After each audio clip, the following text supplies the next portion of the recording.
สวัสดีครับนี่อยู่ผมแชมป์300นะกับในช่วงทำมาหาแดกนะวันนี้เรากลับมากับรถยอดนิยมของ300กาลัดไลท์โชว์รูมนะครับอย่าเสียเวลาเลยเดี๋ยวเราไปชมกันตอนนี้นะครับเราอยู่กับเจ้ามินิคูเปอร์ R50 นะครับคันนี้เป็นสีฟ้า Lazy Blue นะครับคันนี้ปีรถปี 2004 นะครับแต่จดทะเบียนปี 2011 แบบจดประกอบรถคันนี้นะครับเราขายราคาเพียง 499,000 บาทนะจากไฟแนนซ์ได้ประมาณ 400,000 นะครับแล้วมีการันตีและแคมเปญต่างๆให้เต็มนะครับก็โดยรวมของรถคันนี้สีฟ้าไม่มีริ้วรอยเลยนะครับสวยๆเลยแล้วก็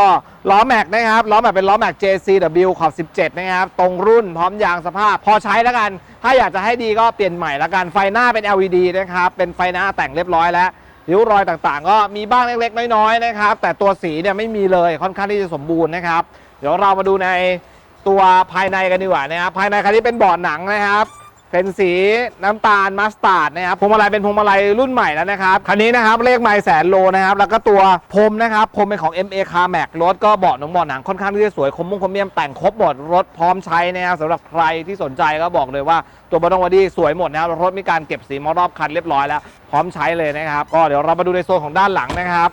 ด้านหลังของรถคันนี้ก็โลโก้ต่างๆอยู่ครบไฟท้ายเป็นไฟท้ายแต่งหมดแล้วกันชนหน้าทุกอย่างแต่มีริ้วรอยตรงนี้นะครับเล็กๆน้อยๆเดี๋ยวจะการเก็บสีให้ใหม่หมดนะครับไม่ต้องกลัวนะครับแล้วก็แผ่นพลาสติกด้านหลังก็สวยครบหมดนะครับโชคฝาท้ายเสียเดี๋ยวเราจะการเก็บแก้ไขให้ไม่ต้องกลัวนะครับโดยรวมของรถคันนี้ค่อนข้างที่จะสมบูรณ์มีเครื่องเสียงซับบล็อกครบหมดนะครับก็วิทยุตอนนี้วิทยุเสียอยู่แต่เดี๋ยวเราเปลี่ยนวิทยุไพโอเนียร์1 ดินใส่เข้าไปให้นะครับไม่ต้องกังวลนะครับก็ประมาณนี้เดี๋ยวเราไปดูในโซนของห้องเครื่องกันดีกว่าว่าจะเป็นยังไงบ้างนะครับเรามาดูในโซนของห้องเครื่องนะครับของรถคันนี้ก็จริงๆแล้วอยากให้ดูเลยว่ามันเป็นยังไงนะครับรถคันนี้รถเดิมเป็นสีบอลนะครับแต่เปลี่ยนสีเป็นสีฟ้าเลเซอร์บลูนะครับก็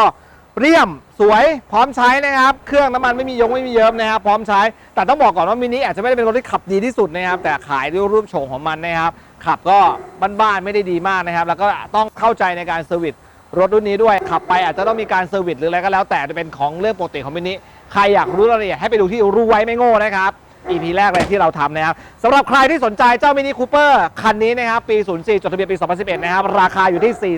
499,000 บาทจัดไฟแนนซ์ได้ประมาณ 400,000 บาทนะครับอยู่ที่เครดิตของลูกค้านะครับและเรายังมีวารันตีให้นะครับ1 ปีหรือ 10,000 กิโลเครื่องเกียร์และส่วนควบคุมต่างๆพร้อมสไลด์ออนฟรี 24 ชั่วโมงโดยบริษัท GPS 24 ที่ดูแลคุณนะครับเป็นบริษัทกลางมาดูแลรถคุณนะครับฟรีก๊าซโคตติ้งกับเซรามิกสปาภายในสปาห้องเครื่องนะครับทำออกไปเท่าที่รถมือ2จะใหม่ได้ที่สุดนะครับแล้วเรายังการันตีตัวรถคันนี้ว่าไม่มีการชนหนักชนโครงสร้างเสียพลิกคว่ำจมน้ำตัดต่อและผิดกฎหมายนะครับทางเรานั้นยินดีซื้อคืนคุณจำนวนที่คุณซื้อไปแถมค่าเสียเวลาค่าตกใจคุณอีก 200,000 บาทต่างหากนะครับสำหรับใครที่สนใจสามารถติดต่อด่วนได้เลยนะฮะ0852504444ย้ำอีกรอบนะฮะ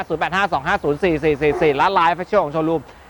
@300 กาลัดไลฟ์มีแอดด้านหน้านะครับก่อนจากกันวันนี้อย่าลืมกดติดตามกด subscribe และกดสั่นกระดิ่งให้กับช่อง YouTube นี้ด้วยนะครับอยากจะให้กำลังใจเราแค่ #FC300 เป็นกำลังใจพวกเรานะครับแค่นั้นพอนะครับเราแอบอ่านทุกคอมเมนต์อยู่นะครับสำหรับผมนี่แชมป์300ไปก่อนนะครับสวัสดีครับราคานี้มีมาบ่อยๆและจบแม่งบ่อยๆด้วยด่วนนะครับก่อนที่คุณจะพลาดเป็นเจ้าของรถคันนี้นะครับ